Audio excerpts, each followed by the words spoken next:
მოგზაურობთ. Ყველა მიცით ამ ჩვენი შემოქმედების შესახებ.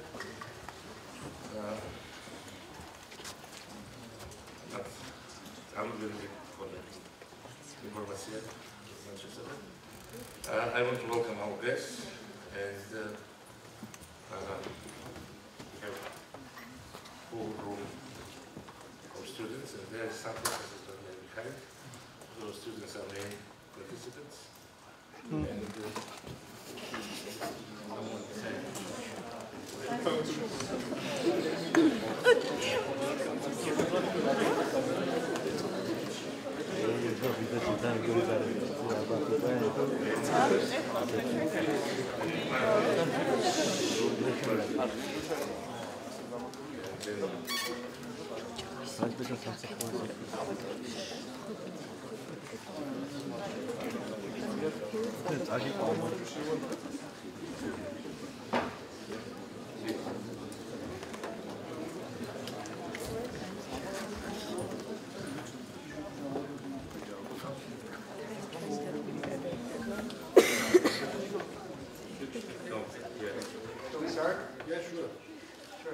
Ladies and gentlemen, good afternoon. My name is Mark Holtzman. I'm Vice Chairman of Barclays Capital, and I'm an American from the state of Colorado. I'm based in London right now, and for many years, almost 20 years, I've been a friend and great admirer of Kaka Bendukidze, and I want to tell you that you have one of the most extraordinary people in not only politics and business, but a great entrepreneur and somebody for whom I have enormous admiration as the inspiration for this university. It is a great pleasure. I've admired him for 2 decades, and he is a visionary, and I can't tell you how delighted I am to be here in his company today. I have also been a great admirer of Georgia. I've been here almost a dozen times over 20 years. This is a great country. It is a friend of America's. Georgia is a great friend of the West. And Georgia alone serves as an inspiration for the former Soviet Union in your policies, in your entrepreneurialism, in your open business environment. And I've also had the pleasure of working with your former Prime Minister, Lado Gurganidze. Indeed, 15, 16 years ago, I hired him in his first job when he graduated from university, from Emory with a master's degree in business. And he also is a very unique and talented individual. On this occasion, I'm especially honored and delighted to be here with 5 of my very dear friends and colleagues. Russell White, who I've known for more than 30 years, who is one of the most outstanding entrepreneurs and iconic people in American business life, a person from whom you'll be hearing shortly, who founded and is a partner and the lead director today in a $20 billion real estate investment trust.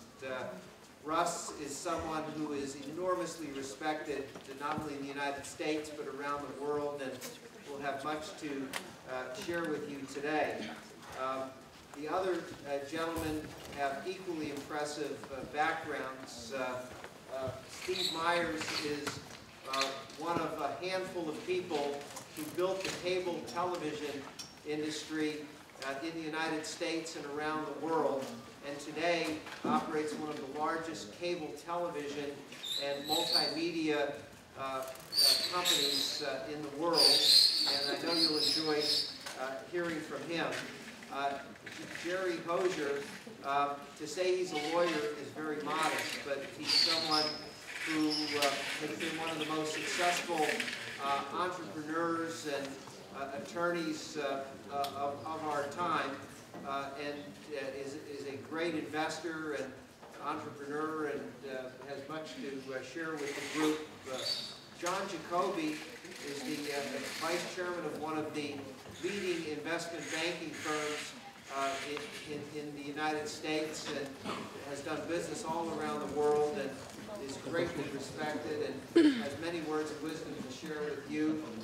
Eddie Easton is one of the great leaders in the real estate industry with also a great deal of experience to share with you. So without any further ado, I just want to say one thing, that all of you are entering the business world and are here at this wonderful university learning to compete at one of the most exciting times in the economic history of the world.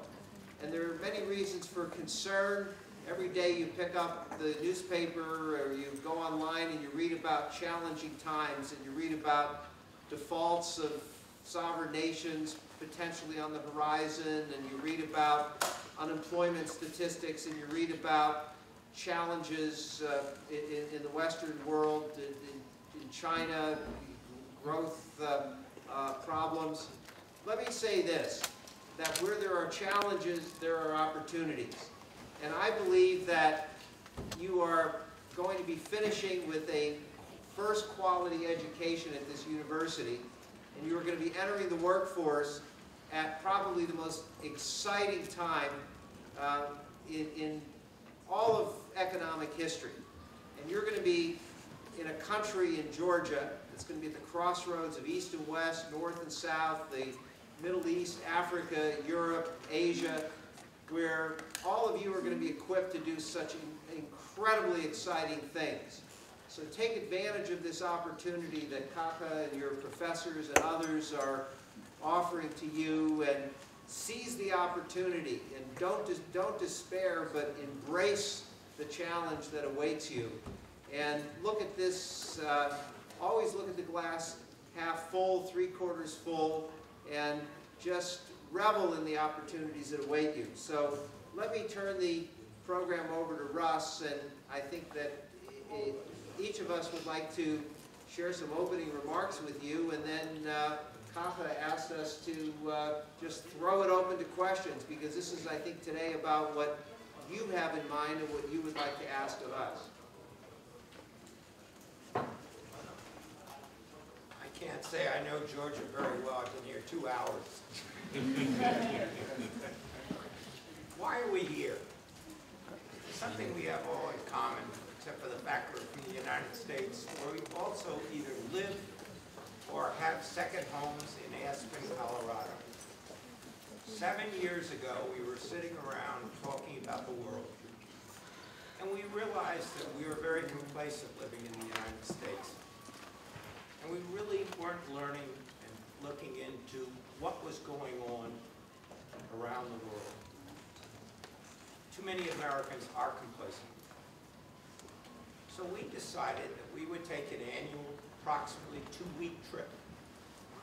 And literally, except for 1 year where we only went to South America, literally go around the world and visit countries, cities that aren't on the normal tourist route.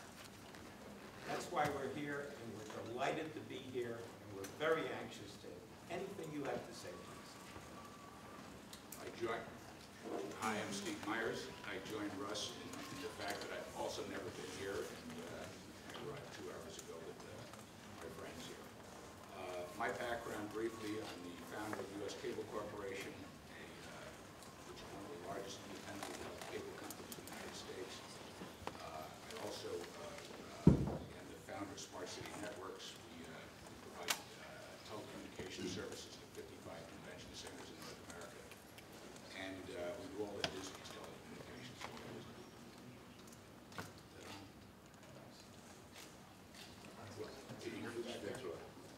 Okay. In addition, we have a real estate company that is in commercial and residential real estate development. So with that, I'm pleased to be here, and I'm prepared to answer any questions you might have. Hi, I'm Jerry Hosier, and I'm the one that's the lawyer. How did I wind up there? I remember many, many years ago, even younger than where you are, not having a clue what I wanted to do.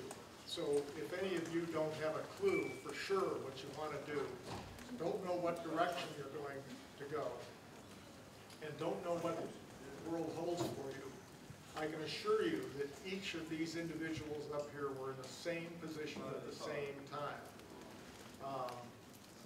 I'm in a field called patent law, which is intellectual property to protect inventors and invention rights on. I didn't even know the field existed until I was near my senior year in undergraduate school and had an electrical engineering degree. And suddenly I meet somebody who says, oh, it's a tremendous combination to have a law degree with an engineering degree. I said, it is? And had no idea. And then a series of other things occurred just fortuitously that led my career in a direction that enabled me to have some success. The one thing I would tell you is don't worry that you don't know really what you want to do, but follow your dreams. Work hard, because one of the great sayings that I've followed is, I find that the harder I work, the luckier I get. And I think you'll find the same thing. And really take a risk, take a chance, do something independent, entrepreneurial.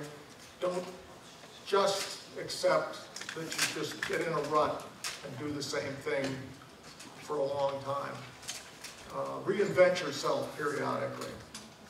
That's the excitement of life, and that's really where the opportunity for success comes. If you heard the background, the individuals up here, you wouldn't believe that they could have been successes. But they did it.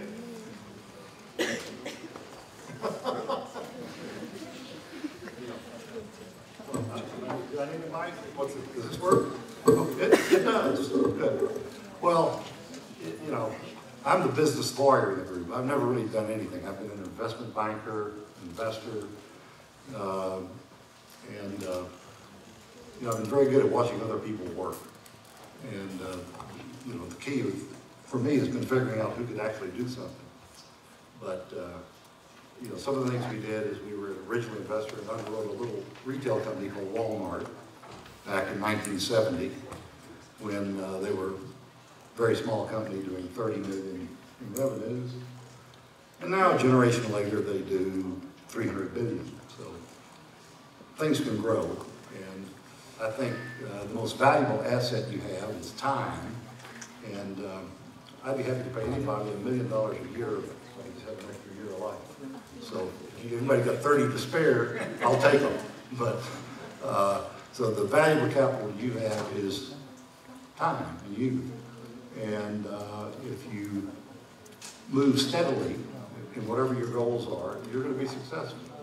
And the key is, at this point, I think, is to gain experience. And I've often told people, you know, go out and fail occasionally, but don't repeat the same experience twice, and never make the same mistake twice. So, you know, anyway, if anybody's got time for sale, I'll take some.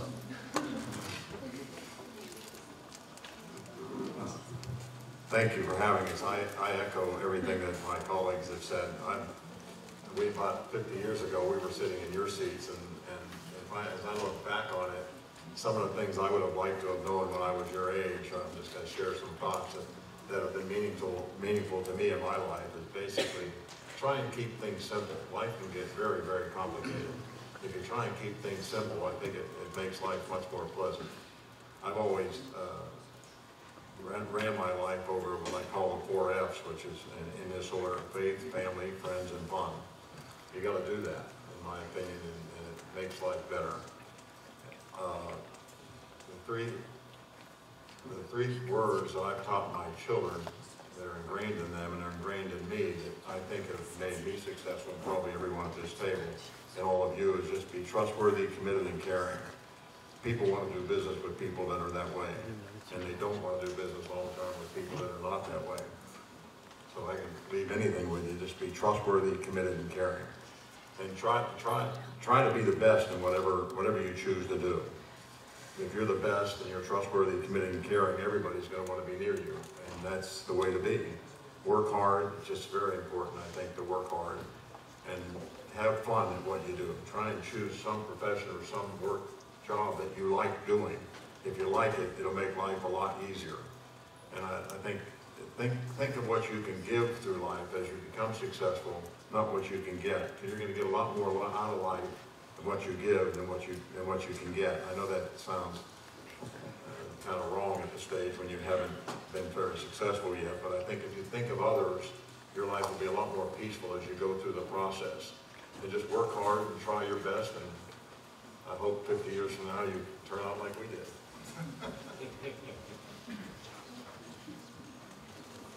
Thank you. It was very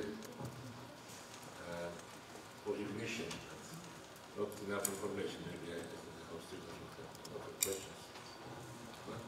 Let's go.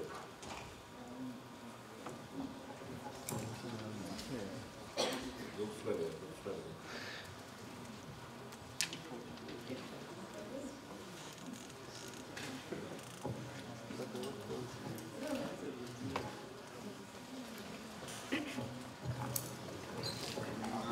Thank you for your speech. I want to know that about, you know that going to the world now, like Italy, Greece, and Spain is on fire. I mean, this rally against the government about this, the crisis. What can you say? What's happened, and how can we just come over the hurdles because of this crisis?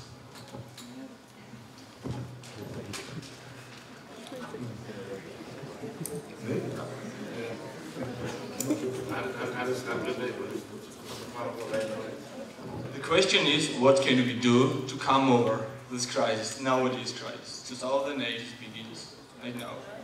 Greece maybe begin just make default, you know. $8 billion can be transferred, but some don't want to be transferred. So I'm interested in current situation.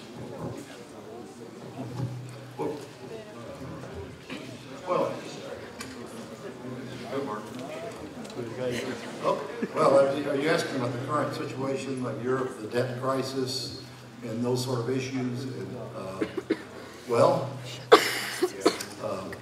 you know, I think all the Western economies are facing that same sort of question, and you know, it took 30 years for many nations to overspend and overpromise and commit to things that they can't deliver on.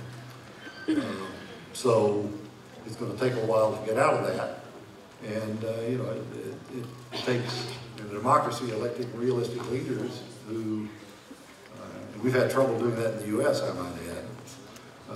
So you know, it takes leadership that's going to develop economic policies that, in fact, are realistic. And I think there are changes going on in the world that make this a more difficult task. One is globalization, where you know, we all compete with everybody around the world. And I think the other thing is that, you know, your position that the best jobs now require intellectual capital, that is, and they require intelligence. And, you know, by definition, you know, only half the people are above average intelligence, and I think that the best jobs now, more than half of them require that. So, you know, it's going to be a hard process, but realism is important, and particularly picking politicians who will be realistic and try to lead, you know, provide leadership to do what's economically feasible. Hi, my name is Tamara, and I have a question concerning the recent events as well. Well, half of you, or more than half of you gentlemen, are familiar with the real estate market. My question is, did you or did you not, and if not, why not? If you spoke against Fannie Mae and Freddie Mac when the government was starting up the venture, and with this great deal of experience, I'm pretty sure you could kind of foresee where this could lead, that government was misdirecting the resources. Thank you.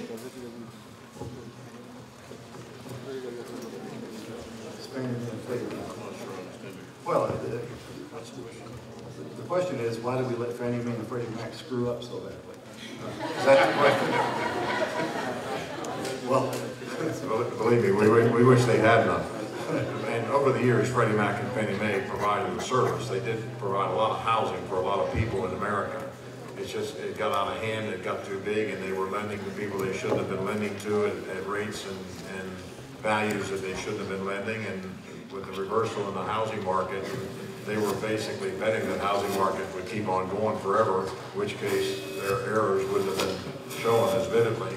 But basically the housing market crashed and everything that they did has crashed, and they just need to be more careful with our money. But I think overall, Fannie Mae and Freddie Mac were a valuable asset to the United States of America because it provided a lot of housing for a lot of people. I have just a comment to add to that. First of all, I think it's an excellent question, and I think the answer that I'd like to add ties into the question the other gentleman asked too, and that is, this is all an issue of a crisis of political confidence. And the specific question about Freddie and Fannie is basically this. And if you look at the housing crisis in the United States, it has its roots in 1978. It goes back that far, when under the political administration of President Jimmy Carter, there was a change to the Federal Housing Act of the United States that directed Freddie Mac and Fannie Mae to begin to make loans available to an entire economic strata or class of people that couldn't afford those loans. This measure basically sat on the books for decades and was not enforced or enacted because it wasn't politically feasible or economically viable. In 1993, under the administration of Bill Clinton, and this is very well documented, the Boston division of the U.S. Federal Reserve unearthed this act and ordered it to be enforced by Freddie and Fannie. And this opened a terrible floodgate of horrible political decisions, which under the Clinton administration began to be actively executed, which led to the terrible housing crisis, which came to a final and terrible bubble with the crisis in 2008. And this was what we evidenced with basically the blow up that happened in the markets in the fall of 2008. So this was again an unnecessary crisis that was imposed and brought upon us by poor political decisions that had no touch with economic reality, that was completely unnecessary. And there's a paper that was published at the American Enterprise Institute by an economist who happens to be a neighbor of ours in Aspen named Peter Wallison, which very accurately and succinctly, and is available online, Peter Wallison at the American Enterprise Institute, which very eloquently describes the genesis of the whole housing bubble. And again, it goes back to the question the other gentleman asked is, where are we right now in this whole political environment? How does a nation like Georgia navigate out of this? I would suggest to you that in your country, thanks to people like Kaka Bendukidze and your president and others, you have a flat tax. You're an economic island of tranquility. You have your own currency here. Thank goodness you're not connected to the euro. You have sustainability, you have stability, you have a highly educated population. People like those in this room are leading the way. So you have your specialties here, and in this turmoil, there is a great opportunity for a nation like Georgia to really separate itself from the pack. One thing I think underlies a lot of this, and all of these problems, are where are the incentives and how are the incentives directed? This is something that will serve you well in any kind of business that you ever get involved in. If you give people the wrong incentives, you'll get the bad results. You can always follow the money, follow what is in someone's best interest, and they'll do it. Originally, when house loans were made in the United States, they were made often by local banks in the community. Depositors in the community would put money in the bank would loan out in the community where it was located. It knew the people, it knew the houses, it required 20% down payment. If anybody failed, or more, if anybody failed to repay, it hurt others in the community. It hurt the bank. What happened in the U.S. in recent years, and what's happened, I think, worldwide in the financial community, is a breakdown in morals and integrity and a sense of responsibility. They have come to a situation in the U.S., and it's illustrated by this in the mortgage market. There were political incentives to get people into houses, because politicians then get credit, they get votes, and everything works out for them. But it led to an irresponsible system where you had people going out on commission to get a house loan. They would go to someone and say, "You want a house loan?" And this person had the incentive, because if he got the person to take the loan, he got paid. The bank for which he did this didn't keep the loan. It took the loan and sent it to Wall Street. Wall Street didn't keep the loan. It turned around and packaged them all up in big bonds called CDOs, collateral debt obligations, and sold them to pension funds drawn all over the world as being top drawer, highly secured instruments, when in fact they weren't, because everyone in the line of handling this was incentivized to be irresponsible and to think only of themselves. The commissioned salesman that urged the person to take a note, the banks would give lower and better terms because the Congress encouraged them to do so. It gave all kinds of wrong incentives down the line. And that's why we're in the problem now. A lot of people, they got to the point where they had what were called liar loans. The commissioned salesman knew that the person wouldn't qualify unless he represented he had a certain salary. He said, "Just write it down, don't worry about it. If you tell me that you make this much money, I can give you the loan." And it literally went that far. So wrong incentives ultimately undermine any kind of economic activity. Please. Hi, I have a question. So some of you talked about this a little bit, but I'd like to ask all of you, what would be your best advice to young entrepreneurs?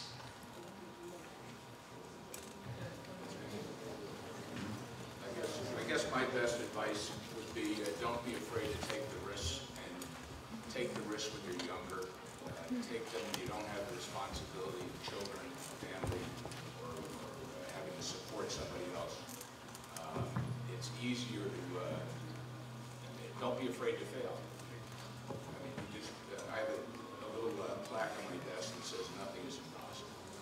And I honestly believe that if you put your mind to something and you decide you want to be president of this country someday, that's definitely within your reach. You want to be a successful entrepreneur and you're willing to work hard enough at it, and take enough risks, take enough chances, that's also within your grasp. One of the most important things that I was taught, because I started with no money, so how do you make a lot of money if you have no money to start, was we were able to pool assets of investors. I would convince a group of investors, first of all, you have to come up with a good idea. And it's very helpful to have your first idea be a really good idea. Because if your first idea fails, then that first group of investors that you put together will not follow you on to the next idea. So try and come up with a good idea. That can be buying an apartment building or buying some kind of retail stores or whatever. And what you end up doing is you try and put a group of investors together, and then you match that investor money with a bank loan. And the bank will tell you, you need X percent.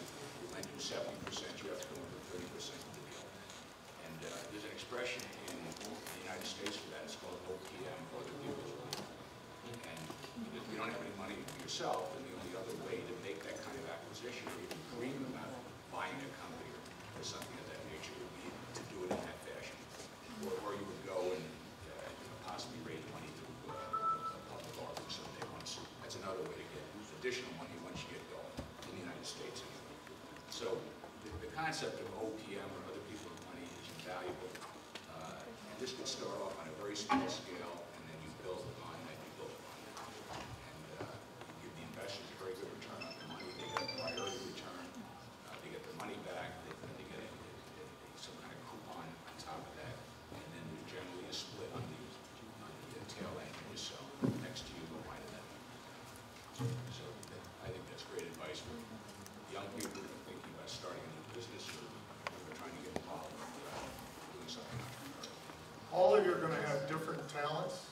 All of you are going to have different interests. So you have to follow your talents and your interests to some extent, but regardless, you have to apply yourself. There's no substitute for being one that works hard. You've got to find somebody. Most of us start without any experience whatsoever. Everybody starts without any experience. Often the best thing to do is get somewhere to work where you can learn. Don't stay there too long. Always keep your head up looking for opportunity. I didn't do it with OPM, other people's money. I basically tried to do things that interested me. And I worked extra hard to be able to get to the point of being able to have the opportunity. But if you work for somebody that's talented, learn from that person and then move on. And take on your own responsibilities. What I might add is, while you're dreaming about your entrepreneurial endeavors, it doesn't hurt to have a job. So you can dream after work and during work. So it's nice to pay the bills to be done. Hello. First of all, I want to thank you for sharing your experience. My question is to Mr. Hauser. It's my first year here in Film University and I study law. Could you share what is your most interesting experience as a lawyer? And could you also give us any advice for future lawyers? Thank you. It's not going to be easy. I've had a number of interesting experiences, but one of them, I got a call one day from some people that were concerned that they had modified some video games in 1980. And they were concerned that they were going to be sued by Atari for modifying, if you've heard of Atari, that once was a very prominent video game company. I happened to be traveling that day. We decided to meet at the airport. I had talked to these people on the phone. We got into the room, and it was two 19-year-olds dressed up in suits. And I was in jeans, and I had come from Aspen going to New York to argue a motion in the court. Just had to come through Chicago to pick up clothes that would be suitable for court. And that's when I received this phone call. They did get sued. And they had modified one video game called Missile Command. We went on then to modify another video game. We talked Atari into, wait a minute, these guys have talent. Instead of suing them and shutting them down, I was able to convince the person at Atari, that was the senior lawyer, that that wasn't in their best interest. These were highly talented people that had made this game modification, and that they could really have a joint venture. Within 3 years, these kids had made $25 million in 1980. Because instead of dealing with the problem as a confrontation, as a legal problem, we dealt with it as how do you solve it in the best possible way? And the best possible way was to make a business deal. A great message to compromise and try and stay out of fights.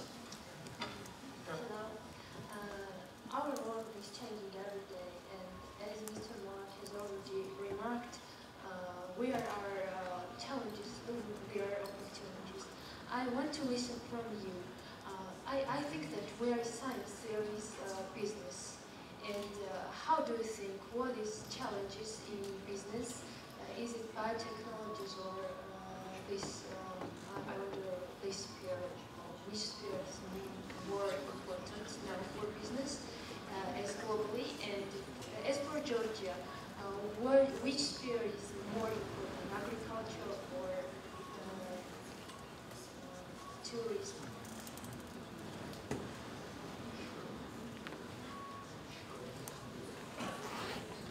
I'm not sure we're qualified to answer what's the best opportunity in Georgia, having been here for a total of 2 hours.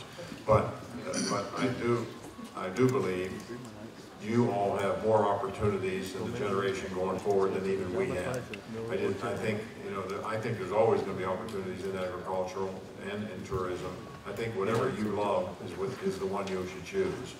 I don't know what the growth potential is of Georgia, but if whatever you love doing, try and do that, and I think you'll be successful with it, and do all the other things that everybody at this panel said, you know, the hard work and become the best at what you can do, and just dedicate yourself and be trustworthy, committed, and caring, and try and affiliate yourself with people that are very talented but also have strong integrity, so that your reputation doesn't get damaged by their reputation. Just try and do the right thing and keep on going, and it really becomes more valuable the older you get. It doesn't seem so valuable to a young kid who can make an extra $100 or something by doing the wrong thing, but I would always say do the right thing and choose what you want to do that you love. You'll make it work. You know, what I would add is there's always great opportunity in services. I mean, look around and say, what do the people around you need? And how can I organize things to get that to them? So, in the States, I guess my first business was a paper route. Boy, I quit that pretty quickly because that was a lot of work with little remuneration. But the way I quit it is I hired other few people to have subsidiary routes, and I just organized it. So, I think services are a great business. One of our major endeavors, we started a company that did data processing services. And we competed with people like Ross Perot, and we became the largest data processor of banks in the U.S. And, basically, we kind of started with, gee whiz, let's go do something. Well, computers sound good. That was in 1968 we started a company, and it was extremely successful. And so I think, the service businesses don't require a lot of capital. They require talent, organization, and work. And you just got to figure out what people need and want and organize to get it for them. There's probably 4 or 5 people in the United States that became billionaires from the pizza business. And their only angle, one was Domino's Pizza. Their only angle, everybody knew how to make a pizza. There's nothing proprietary about it. Anybody can copy anything you do. Their promise was, we'll get it to your house in a half hour. And on that basis, making a reasonable pizza, not a great pizza, but the promise of getting it there in a half hour was so compelling because people wanted it now. They turned it into $1 billion, where the individual that started it made $1 billion. So you can start with the simplest kinds of areas with a new angle, a new approach. You've got to, as Apple says, think different. You've got to not just look at things and accept them the way they are today. Realize things like, for example, a paper clip used to hold paper together. A fellow created this glue that would release very easily. They couldn't figure out what to use it for. They put it on the back of a piece of paper, and there came the Post-it note. Imagine you had those here, but just something that simple. Nobody even knew they wanted a Post-it note. It didn't exist. And then somebody said, my God, that's a better way to keep track of place in a book and make notes. So there's anything, you've got to have no limit to your imagination. That's the key. I think just to add what Jerry said about the pizza, and the fellow that started that business, a fellow named Tom Monahan, who's a very good friend of mine, he did make $1 million with it, and what he did with it, $1 billion, I mean, and what he did with it, he gave it all to start a university over in Naples, Florida called Ave Maria University. He gave every bit of it except for $10 million to start that university after he became successful. He's an amazing human being, by the way. He has an unbelievable heart. He does it for the right reasons, and he's just a fantastic. He did it all because he created this service concept of getting pizza to your house in half an hour. No one else could promise that, and he did it. I was just going to add on something Ed said earlier, and that is you judge by the company you keep. One of the most important assets you'll have going through life are the relationships you create. It's so important. You meet somebody that could be helpful to you in the long term, and you keep track of that person, drop them a note, stay in touch, because it's just about building those building blocks in relationships. That guy could be the investor that gets into your next deal, or he could be the guy who helps you find investors. So as a young person, you don't have the credibility necessarily instantly once you graduate, go out and raise money to syndicate a deal as I was talking about earlier. But when you start making friends, make sure you stay in touch with those friends. Good evening. My name is Andrea. I'm from Colombia, South America. I am a second intern, and I have one question. I know that now you are the head for some companies, but when you was beginning the company, how did you motivate the other people for work for your dreams? Yes? Like motivate, yes. Thank you.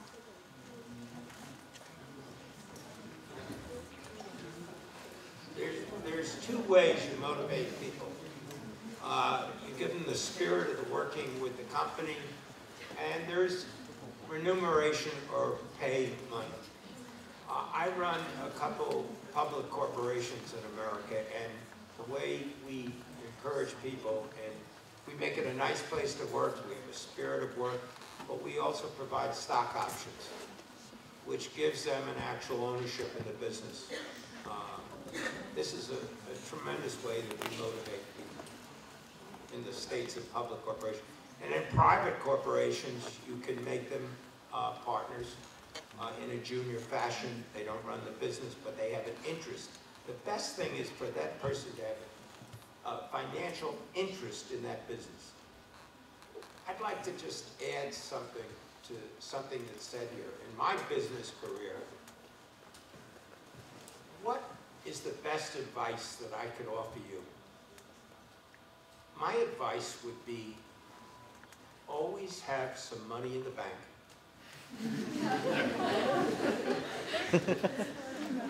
Buy when there's blood in the streets. I don't care whether you're in New York, Greece, Tbilisi, or anywhere. We all have economic good times, and we have economic bad times. The time to buy is when times are bad. We were talking on the way over here in the plane today about some excellent Greek companies. Now, no one wants to invest in Greece today. But there are great Greek companies selling for pennies on a dollar. Use our money. And this is the time to have the courage to move when everything looks bad. That's how we did so well. We are very large landlords in Manhattan, New York, and Washington, D.C. And when I look back, the money that we made is not today, because today everything is highly priced. But the money that we made and the success that we had was when things in New York looked terrible. There were times that the city, everyone thought the city was falling apart, would never come back. It always come back. So buy when there's blood in the streets.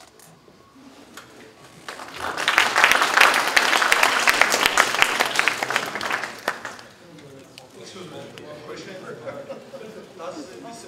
Does the discipline I study defines my following profession? And when it's late to say that when it's late to find your own way and your own career way in your life, your profession. And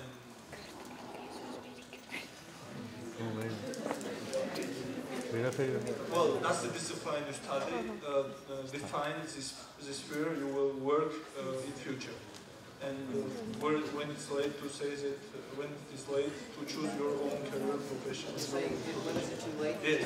Well, let me take a shot at that, because I think the question was, when is it too late to make your decision? I think I can speak for most people at this table, but in my own case, I started my career when I finished university in politics and government. I spent almost 10 years when I was in my 20s doing that. When I was 29, with no experience in investment banking whatsoever and only 2 classes in university in accounting, I went into the investment banking business. And Kakla knows these times well because it was when we first met, but they had a saying in Hungary where I started my investment banking career, that in the Valley of the Blind, the one-eyed man is king. And that was me at the time in 1989, 3 months before the Berlin Wall fell. And truth be known, that one of the reasons I succeeded was because of fear of failure. And I didn't want to go home with my tail between my legs, not successful. So I stayed probably longer than I should have, because I didn't know what I didn't know, and I eventually succeeded. But then when I finished 12, 13 years in that business, I then became president of the University of Denver. And it's one of the top universities in the United States. We have 10,000 students. Our business school is ranked by the Wall Street Journal as one of the top 50 MBA programs in the United States. And in America, we have more of a tradition than elsewhere around the world of business people running universities. And then I later went back into politics, and then I'm back in business now as vice chairman of Barclays. So I think the message that I would like to leave with you from my own experience is that education is a lifelong experience. One of the things that is different today from your parents' generation is that you will have the opportunity to have multiple careers in your life. And you will have the chance to change careers and adapt to ever-increasing opportunities as they arise, and to retool your qualifications, to re-educate yourself. So that, you know, as you know, I think Steve said and Eddie said, if you don't like what you're doing, you know, having fun is, you know, I've always felt the same as was said here. You know, making money, having fun, and doing well for others are all complementary activities, and you should try to do all 3 of those in everything you do. So as you approach your career, it's never too late, and it's never too late to keep your mind open to new opportunities in this ever more exciting economic time in which we live. You know, one interesting story, one of my great heroes was Sam Walton, who started Walmart, and he built his first Walmart store when he was almost 50 years old. And by the time he was 70, he was the richest man in the world. And now he had spent the 30 years prior to that learning about retailing. He had some very small stores, started with nothing. And there was this company, Kmart, and others who were going around building discount retail stores. And he thought they had a good idea, so he just copied it and did it better. And, you know, it was incredible success. So it's, you know, it's never too early, it's never too late. Just get with it. You know, I think you can get some awfully simple jobs. Even when you're working during school, you may wind up as a clerk at a grocery store or doing other jobs. Don't just put the blinders on and look at what they tell you to do. Look around and learn how does this business work?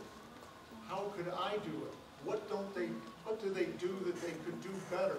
You've got to have a very open, broad mind on things. I mean, you could work, for example, at the hotel we're staying today, be the clerk behind the desk.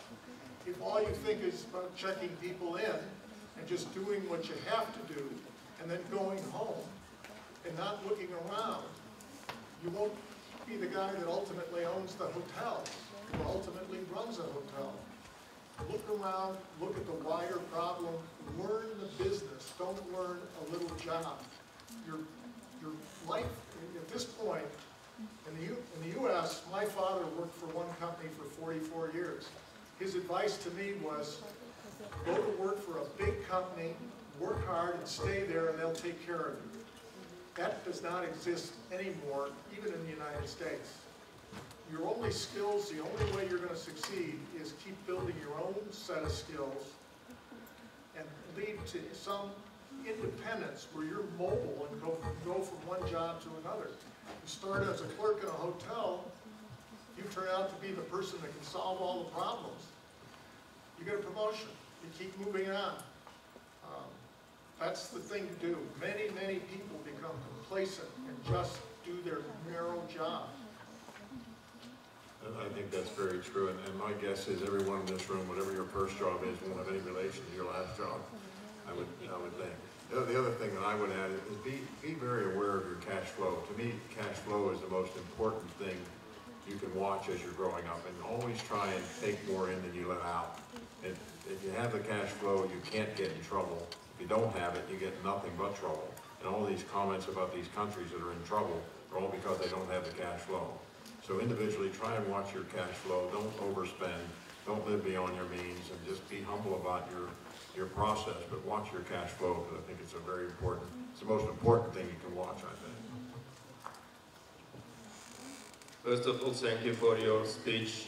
I have a question to all of you. How well do you know Georgian business environment, and if you do well, which investment opportunities would be interesting for you? Which directions or industries? I've been following the Georgian economy for well more than a decade. I've been an investor. I still am in the Bank of Georgia, in Liberty Bank. I've invested in your wine industry here. I think you make excellent wines in this country. I think that the service sector here in this country is very impressive.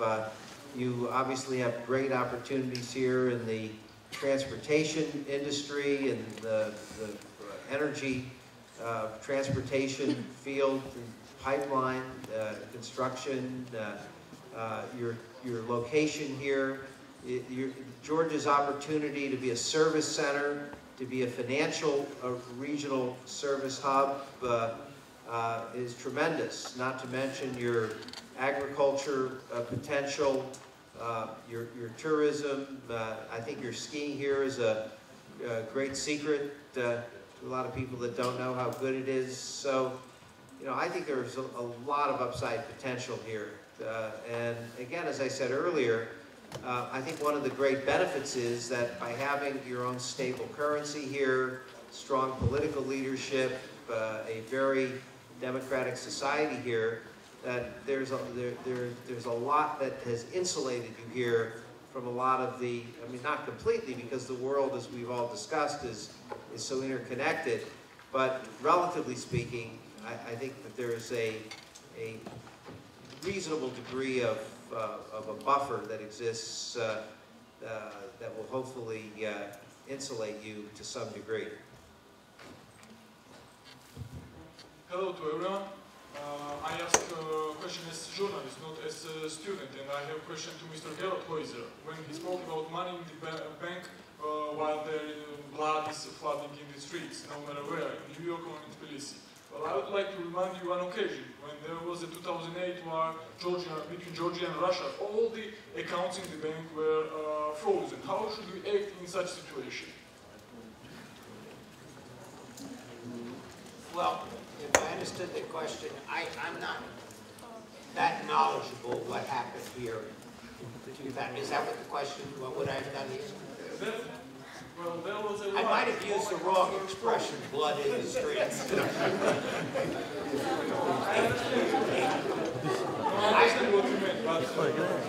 I apologize for that. As an example, I said as an example, when there's a tough situation, when there's a crisis, total crisis, and how should we act when all the accounts in the banks are frozen? We have the money in the bank, If I may, let me answer that question.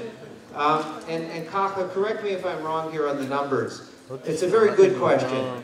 I was the question was, and tell me if I'm repeating this correctly, you were asking that during the war with Russia, banks were frozen. So how do you take advantage of such a? It's not true. I don't know what you are talking about.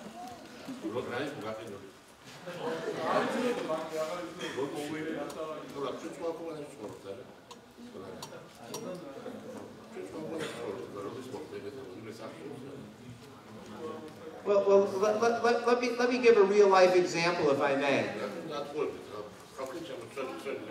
Sure.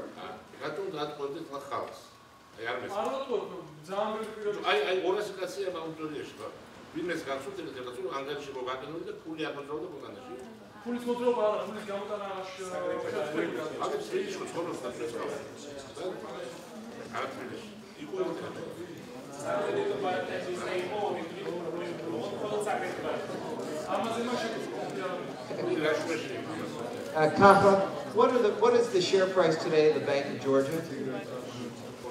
Okay, so I do have an answer that supports Mr. White's comment, and that is basically this: the share price of the Bank of Georgia before the conflict with Russia was $24 a share. During the conflict with Russia, I believe it went down to either $2 or $4 a share. $2? Oh, under $2. So, and today it's at $12 a share. So to use Russ's example, had you had the guts or the foresight to take advantage when everybody else was running, when there was, figuratively speaking, in financial terms, blood in the street, and to come in when everybody else was running and selling their shares, and to buy shares of the Bank of Georgia at $2 a share, and today at $12 a share, you would have 6 times your money. Yeah, 600% return. There aren't a lot of opportunities like that in the world, and I was a depositor in the Bank of Georgia during that time, and I kept my money in the bank, so and a shareholder at the time. So I saw a decrease. I must confess, I didn't have the foresight at $2 a share to double up, but I wish I had. But in any event, I think that's what Russ was suggesting. I will admit that we don't have a great deal of knowledge about problems like you had in 2008. It doesn't, hasn't happened at least yet in the United States. But in 2008, we had a financial panic in the United States. And it would be, in our language, blood in the streets. Probably better, it was a panic. And we made a terrible mistake in our businesses. We froze. The banks weren't operating correctly. We couldn't borrow any money. Our loans were coming due, and we couldn't recast them. One of our companies went from $450 a share to $120. Another went from 130 to 26. And we froze, and it was a terrible mistake that we made, and highly unusual, because we've always prospered by buying when there was a lot of trouble. But we ourselves made that mistake. Our market was closed. It was a financial panic in the United States. It was not a military problem. It was not a political problem, but it was a financial panic. No, I understood. I only say as an example. During the war, how should we act? During the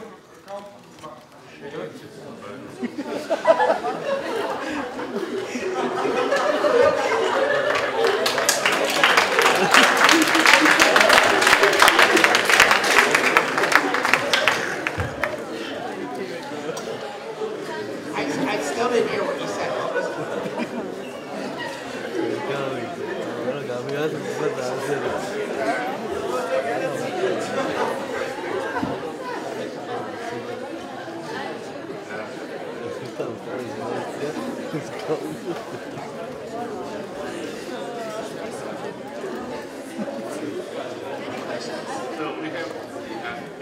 question, and we have 1 hour here. So I think we take a lot of time from our guests. So I think that we can have last question. Say the please, last question.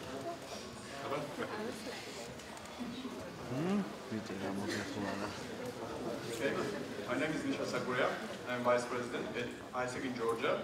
First of all, I want to thank you for giving us this kind of opportunity. It is really interesting to hear the experience from your side, and I will really try to use it in my future life. So my question is like this: I would like to hear more, from you, from your personal experience. What was the main thing, main light that pushed you to get out of the box, to think out of the box, and to get open for more opportunities, and finally to choose one that was successful.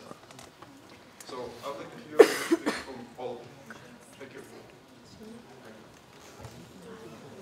I decided to become an entrepreneur because, by definition, if you're an entrepreneur, you're your own boss. I like being a boss.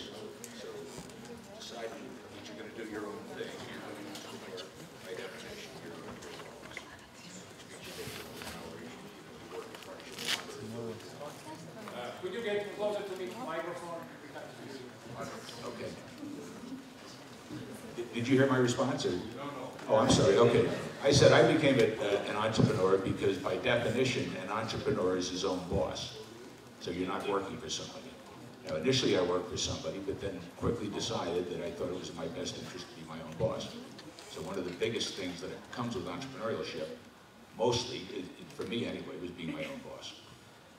I'm sure some of you guys want to add to that, but... I got lucky. When I started in the first place, someone asked the question, when did you know what you wanted to do? And I had no idea. I just kind of progressed along, and once I got out of college, in those days we had to go in the military. So I served the military, worked for the telephone company, and was fired. Started selling real estate and housing, and then I saw just then that shopping centers were just springing up in the States.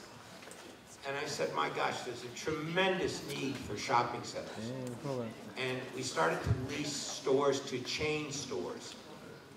And I realized the great need these chain stores had to grow and expand. And the need we had as we had suburbs growing outside of our cities, the need we had for shopping centers. So, if anything, I recognized the need, formed a very small business to build shopping centers.